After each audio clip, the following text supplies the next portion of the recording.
Is the Falcons' path to a top 5 offense just as simple as running more play action? And how does Kyle Pitts figure into those plans?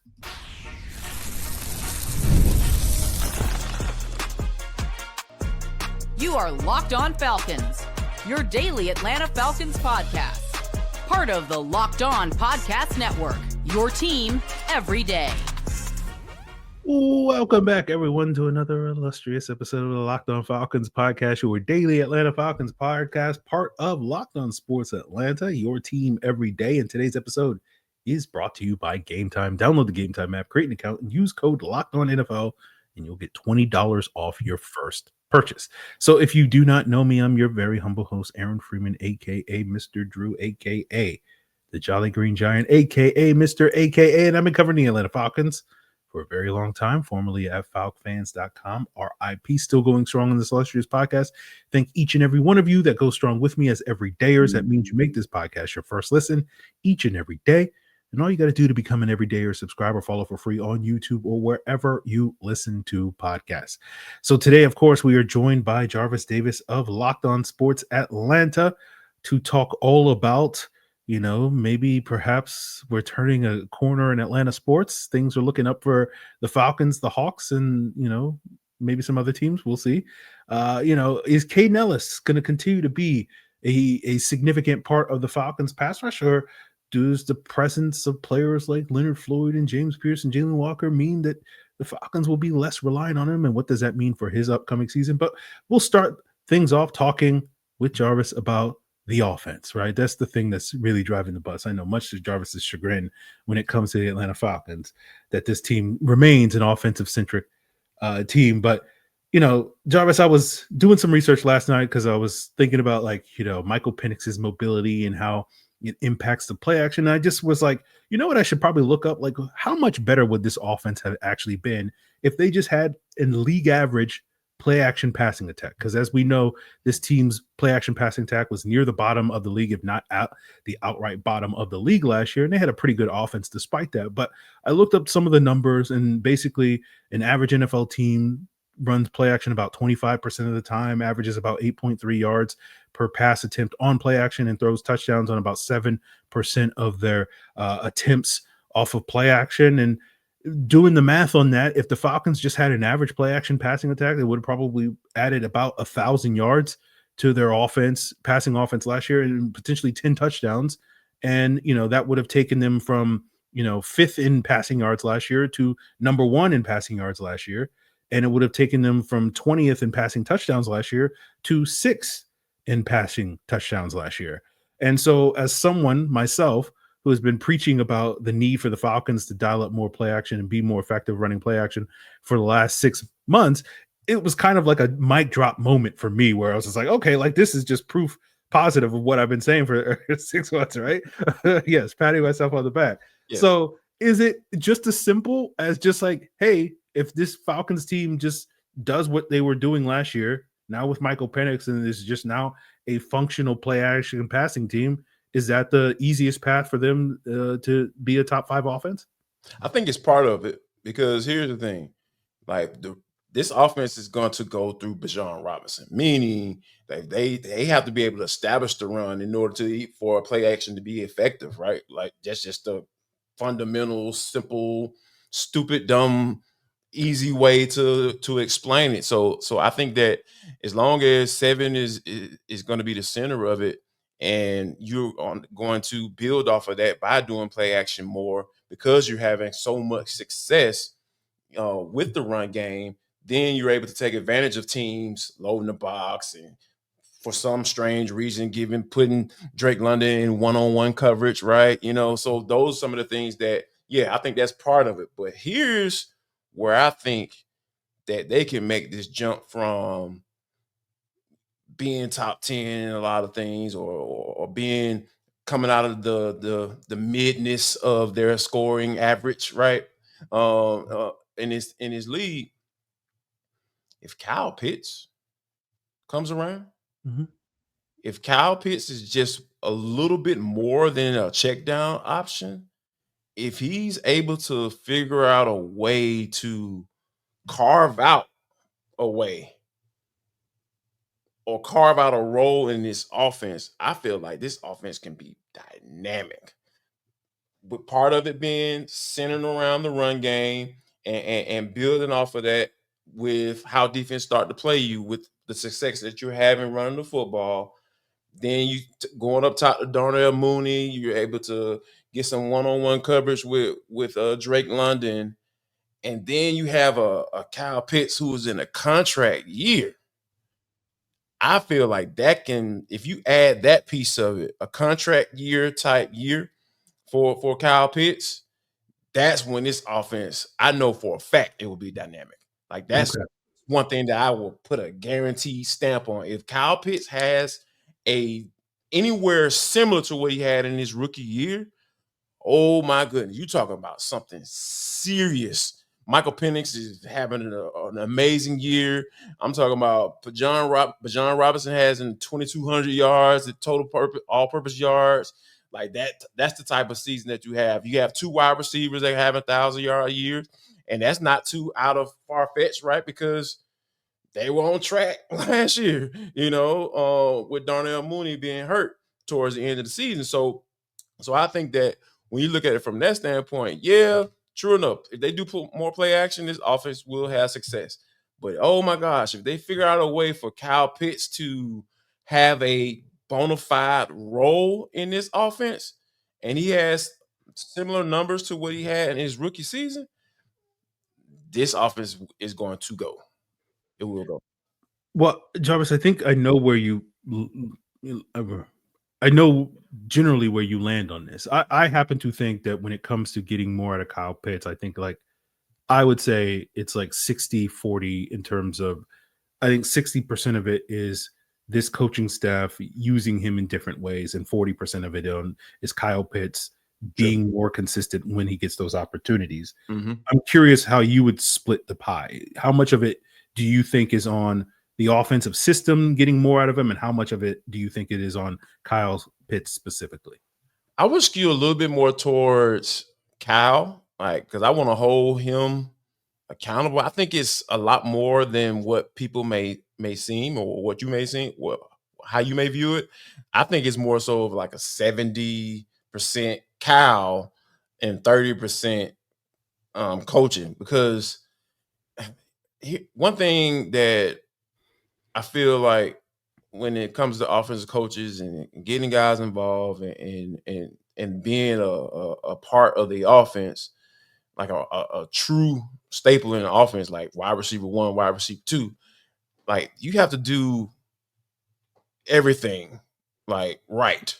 You have to do the whole coming in early, leaving late piece. Always reaching out to coach. Hey, what do I need to do X, Y, Z, blah, blah, blah. Then also to add all of that, you have to be available too. Like if you can't be counted on just to be on the active roster on Sundays, yeah, that's an issue. Or if you're on the active roster and you're not 100%, I can't build my offense around you. He hasn't been available for OTAs. We don't know what his status is going into training camp. Is he going to be available for training camp? We don't know. The Falcons don't have to tell us either, right? So we'll have to see it for ourselves at the end of July when those guys report to training camp. So I feel like you can't plan to have a guy like Kyle Pitts involved. So with those barriers right there alone, I feel like it's more so on him. And that's him doing whatever he can to make sure that he's healthy. And that's also making sure that he is consistent in running his routes, being where he's supposed to be, establishing a relationship with the new starting quarterback. He's had a lot of them, but that's not an excuse because Drake has had the same since he been here as when he was drafted with the team in 2022. So I think it's more of a 70-30 for me. Like being available, doing what you're supposed to do, running the right routes, being consistent, establishing a relationship with your quarterback. It's a lot of factors that have to kind of go into it for me to kind of put it more so on the coaches. Fair enough. Well, we'll get an answer by the end of the season, right? You know? Yes. So We'll see what's what on Kyle Pitts' future in Atlanta. In addition to this play action passing attack, this is not the last time we'll be talking about the play action passing. I'm sure it's the one of 78 times that we'll be talking about play action passing attack between now and the start of the regular season. But another player that may have a different role given some of the additions the Falcons have made this offseason is Kaden Ellis. And we'll talk a little bit more about whether or not we'll get to see Kaden Ellis featured in what he does best as a pass rusher, with some of the other additions maybe taking a little bit of the shine off of him this upcoming season as we continue today's Locked On Falcons. So, guys, we like to get our pump on here on the podcast when we talk about Michael Penix and Viagra. Cialis can help you do that, but maybe you're looking to try something new beyond the usual pill, and you should take a look at becoming Rugiet Ready. Rugiet Ready is a next-gen prescription treatment designed to amplify arousal in the brain and boost blood flow in the other brain. And, their 3-in-1 formula is going to dissolve on your tongue, kick in fast, on average in just 15 minutes, and effects can last up to 36 hours, so you can get a lot of pump on and feel confident and in control when the moment is right, and they'll ship discreetly to your door. So get your pump on by heading over to rugiet.com/LockedOnNFL and use code LockedOnNFL, and you'll get 15% off today. That's RUGIET.com/LockedOnNFL and use promo code LockedOnNFL for 15% off. Individual results may vary with prescription treatment. Compounded drugs are permitted to be prescribed under federal law, but are not FDA approved and do not undergo FDA safety, effectiveness, and manufacturing review. Please visit the Rugiet website for full safety information. So, Jarvis, been thinking a little bit about, where Kaden Ellis kind of fits in as a pass rusher with this sort of revamped edge room that the Falcons have had, that we've talked about quite a bit on this podcast over the last few months, of being a much deeper edge room that we've seen in Atlanta in a very long time. You hear comments from Falcons defensive coordinator Jeff Ulbrich talking about, relying on like a 4-man or 5-man pass rush and not needing to rely on manufacturing that rush with the blitz. You hear all the talk about the simplified defense, and my interpretation when I hear coaches saying, like, let's keep it simple, stupid on defense, is like, we're going to rush 4 and we're going to play man defense on the back end. That's the most basic way to play defense, in my opinion. Certainly not against that sort of style of defense, because I think they could have used more of that last year, particularly playing the man coverage stuff. But I wonder, where does Kaden Ellis fit in this? Because I do wonder a little bit if they're going to rely on a 4-man rush. Are they going to be relying as much on the simulated pressures that they did last year, particularly in the second half of the season with Kaden Ellis? Now that they have potentially, hopefully, better players up front, that they can get that 4-man pressure. And so, is this something that concerns you, Kaden Ellis's role in this defense? When do you think about those things? Where does Kaden Ellis fit when you hear Jeff Ulbrich talk about those things? How do you feel like this revamped defense under Jeff Ulbrich is going to play out for someone like Kaden Ellis? I think he's going to be perfectly fine. Here's why. You have to get to a space where you can rush 4 and know that you're going to get home. Because who's the 4? right now, June 26th, as we're recording this podcast, who's the 4 you're putting out there?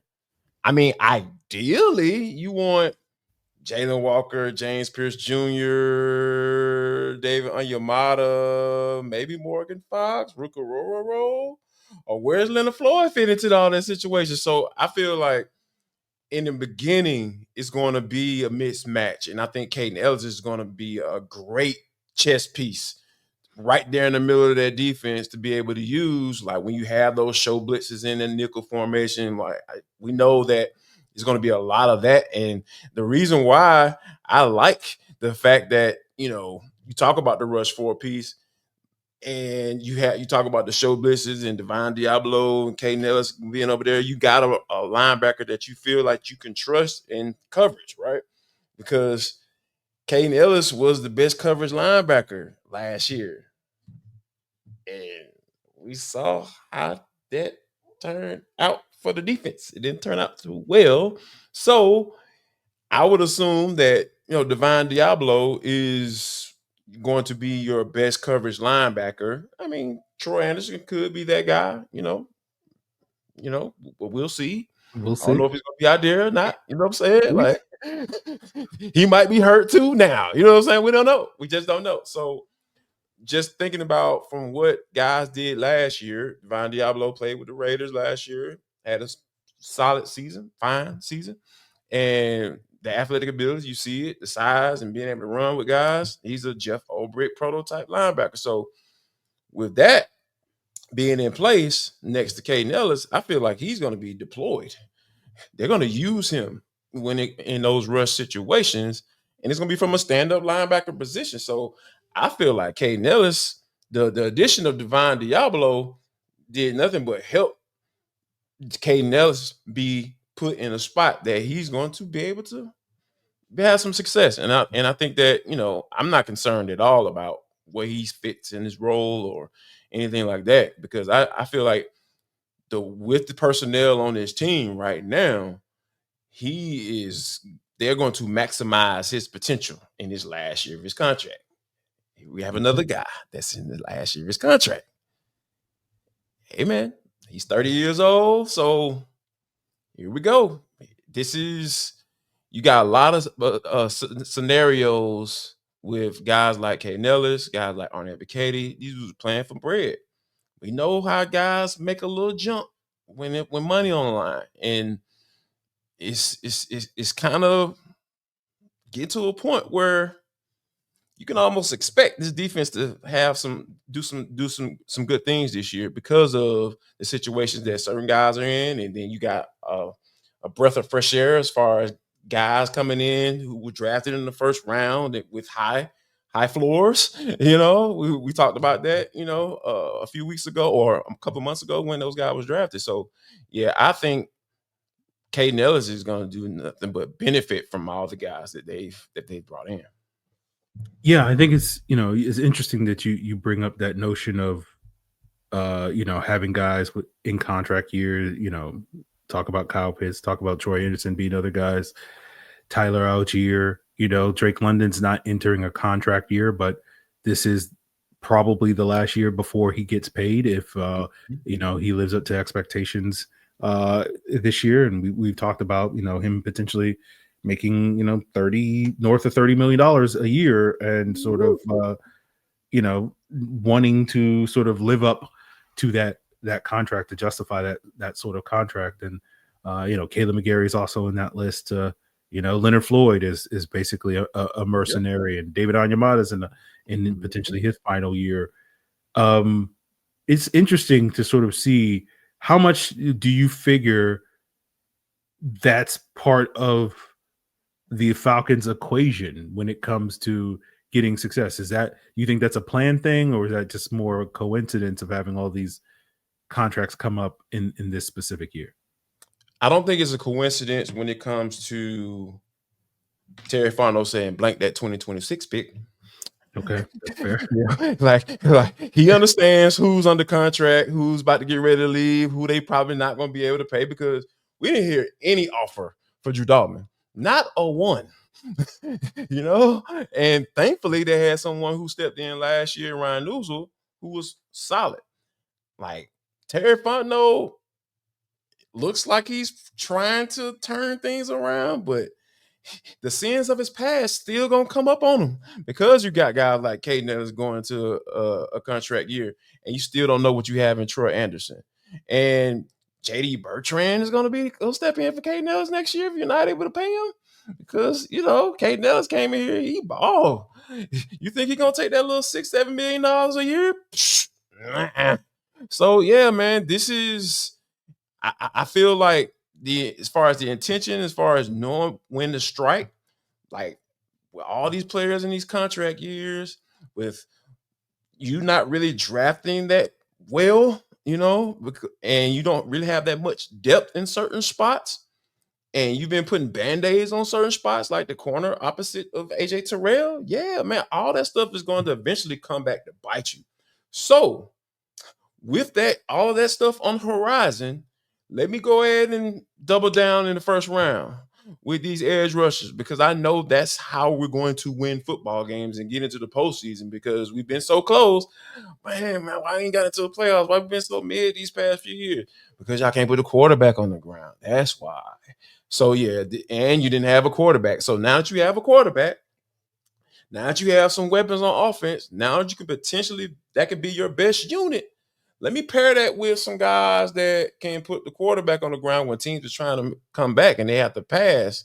They got a one-way go on offense. Like, hey, yep, they got to pass now. They're down 25 to 10 and going into the fourth quarter. Yep, they got let's get these guys in here that can close that game out. And I think that, this could be work out really well for the Falcons. I promise you. Oh man, Arnie Ebiketie, I'm sorry to see you go, but man, doggone James Pierce Jr. had about 7.5 of them things. He broke the rookie sack record, and Jalen Walker, he had about 80 tackles. They had him working, stand-up linebacker, and he was getting home on the court, getting to the quarterback as well. So, yeah, man, it was so funny that when I was reading that the article, a guy Ty Dunn wrote on Go Long and interviewing Terry Fontenot, he mentioned him being a rebel, just kind of like marching to the beat of your own drum. Like, yeah, we know everybody think this is stupid, but hey, we're convicted. We understand. We know what's going on. Not to say we're smarter than y'all, but hey, man, we see something in here. We believe in what we're doing here. So I think that I think this is the year that Terry Fontenot gonna have to strike hot, and it's not a coincidence because, hey, man, we talked about it on the Atlanta Football Party on Thursday.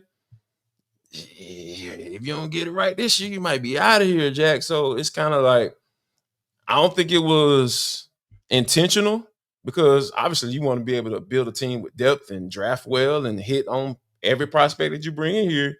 But, oh my gosh, like what he did this year in this particular draft, there was definitely intent there because he understands that there are a lot of things on the horizon that might not work out in your favor, and you better strike now. Okay, well, we talking about Terry Fontenot trading up in the draft. Let's talk about a Atlanta GM that traded back in the draft and whether or not that's a sign of brighter things to come for the city of Atlanta sports. And we'll get into all of that as we wrap up today's Locked On Falcons. Hello, my friends. It's me from France coming to tell you about Gametime. We're taking the guesswork out of buying tickets to go see your favorite Frenchman, Zachary Risacher, later this fall when the NBA season begins. And with the money you can save with Gametime, you can use that money to splurge on drinks and food. And in France, we know a little thing or two about food and drinks. So you can be a silly American, and instead of drinking the wine and eating the cheese, you just buy the mash. Silly Americans. Whether it's basketball, baseball, comedy, music, theater, prices on the app are actually going to go down the closer you go and get to your event. And they have incredible last-minute deals, panoramic seat views, and the lowest price guarantee. And that's going to take the guesswork out of buying tickets. Download the Gametime app today, create an account, and use code LOCKEDONNFL, and you'll get $20 off your first purchase. Terms apply. Again, create an account and redeem code LOCKEDONNFL for $20 off. Oh, you'll save so many euros. Download the Gametime app today. Last minute tickets, lowest price, a guarantee. So, Jarvis, I know you don't get to talk Hawks as much as you used to on Locked On Sports Atlanta because, we so Falcons forward nowadays. And you certainly follow the Hawks a little bit more closely than I do, but they made some big moves over the past week, right? They're getting another KP in Atlanta, right? This time it's Kristaps Porzingis.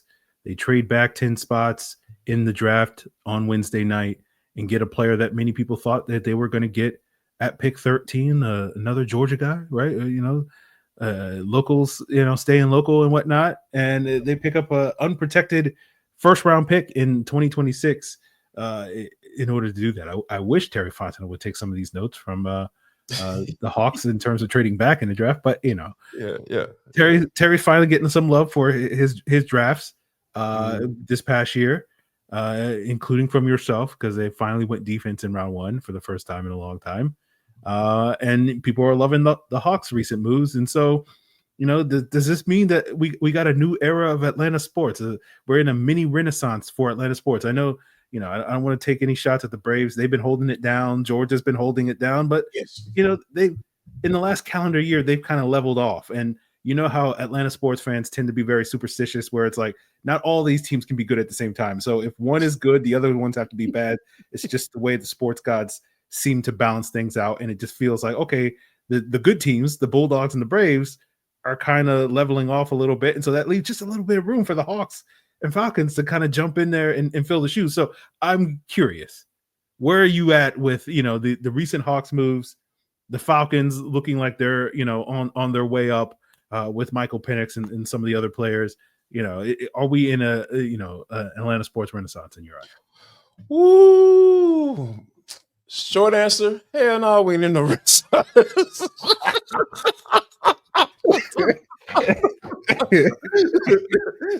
So, but I will say this.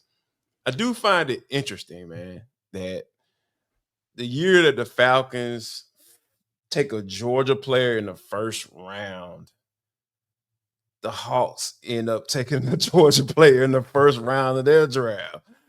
I just think they're just so interesting. And I was looking at the video of the phone call they made, and Tony Wrestler, owner of the Hawks, he was talking about that. He was like, yeah, man, Falcons, they took Georgia guy, we take out Georgia guy. I was like, what is this sanctimonious unity that we have going on here with our professional sports team? Like, or is this the way? Because the Falcons and the Hawks, I've been around the city for a long time, grew up here, they ain't always been the best of friends. Let me just put it like that. Just keep it smooth like that. But yeah, when you think about things like that, because the Hawks have just been in this mid doldrums of the NBA, like play-in Kings type situation. Like, like the Chicago Bulls, throw them in there as well. And Landry Fields, former general manager, like never really laid it out for me. What do I mean when I say that? He never really laid out a plan. It seemed like he was just kind of feeling his way through things.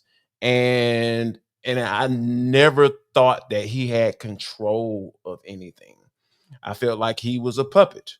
I felt like there were people on a wrestler, his son, had their hands in his back, kind of maneuvering things around. And ever since Travis Schlenk walked out the door, I felt like this Hawks team had no direction.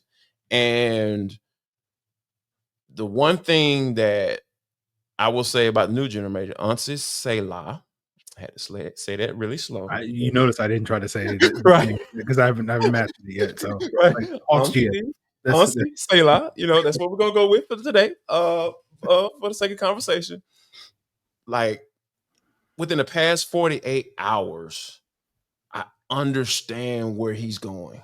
He didn't even have to tell me. Like, he told me by his actions. Like, they've had so many questionable things, like trading away players and not really getting anything in return. I know John Collins' value wasn't all that great in the first place, but man, why'd you wait so long to trade him for a bag of peanuts and some bubble gum, right? And then Kevin Huerter, you trade him away, and you finally able to cash in on that pick now in this particular draft. But it was just a lot of weird stuff going on. It's like, man, what are you doing? But on Selah, he trades away Terrence Mann. It's a contract that nobody really wanted to see for the next couple of years. And then he traded away the 22nd overall pick to the Brooklyn Nets, and they get Kristaps Porzingis in return. All right, cool. That's the first doggone All-Star that the Trae Young has ever played with in his career. And he took a team to the Eastern Conference Finals. You know what I'm saying? So, like, stuff like that helps me understand that, are they going to trade away Trae Young? Probably not. You don't bring a one-year rental who's an all-star who just won an NBA championship into the fold if you're going to tear it down essentially by trading away your best player. So, and then last night, they fleeced Joe Dumars. Joe Dumars, they said, hey, man, Derek Queen sitting right here. We know y'all want him. You know what I'm saying? We need that pick next year, bro. You know what I'm saying? Because we got a pick swap with San Antonio Spurs. So, we need that pick, dog. What y'all? We need unprotected. And Joe Dumars started sweating. You know what I'm saying? He probably went back to the time that he drafted Darko Milicic. You know what I'm saying? And Carmelo Anthony was sitting right there. He was just like start sweating, and he's like, "Oh man, this dude could be the next Dirk." You know what I'm saying? This dude can be the next foreign-born player that going to be in the Hall of Fame and all that stuff. Let me see how that worked out. And Joe Dumars, went back to the norm and said, "Oh man, here you go. Here's an unprotected pick, for next year, and we could probably going to be sorry. So they might cash out to be a really good one. Oh yeah, and by the way, we're still going to get the guy that we wanted in the first place in Asa Newell." It's almost, I feel like I'm in La La Land. I was like, man, these Hawks are making really solid moves. I can't argue against anything that they're doing right now. And this is within 48 hours. And I never felt this way under Landry Fields.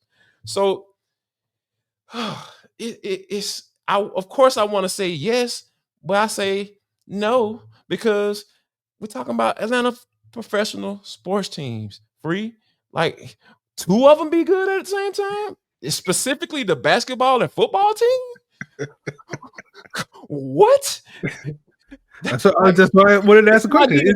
For them to, is it at least one of them suck? Okay, I'm just wondering, is it possible that this is a brand new? We're at the beginning. We just don't know it yet. That we're at the beginning of a brand new era where this truly becomes a Falcons and Hawks city as opposed to a Braves and Bulldogs city.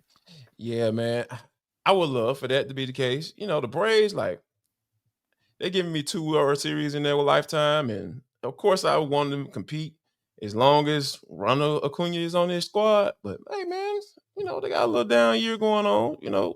They cool. Like I said, they done enough. Mm-hmm. They've done enough. If I were, for some strange reason, if I leave this world today, as far as Atlanta professional sports team, the Braves are good with me, right? But if you're telling me that the Hawks are finally got a general manager that has enough clout to tell those other people who had their hands up Landry Fields back to move out the way and let basketball folks run this team, and Terry Fontenot hits on James Pierce Jr. and Jalen Walker in the same draft. Hey, man, I don't know how happy I will be, Free. Okay. I don't know how happy I will be. Okay. I probably will be speechless. And that's kind of hard for me. Yeah. Be speechless. Mm-hmm. Yeah. Okay. Well, guys, if you want to get more insights into the big moves the Hawks are making, check out Locked On Hawks with Brad Rowland as your second listen. I'm sure he's got plenty of great content coming your way all week long, all summer long, getting you guys geared up for the upcoming season. Obviously, we'll be doing the same here on Locked On Falcons for the upcoming Falcon season. So continue to make Locked On Falcons your first listen by checking us out on YouTube or wherever you listen to podcasts. And also, if you want to get the scoop on what's going on with the other NFL teams as we gear up for this upcoming NFL season, Locked On NFL Scouting with Joe Marino and Kyle Krabs also has you covered. It is all part of the Locked On Podcast Network, your team every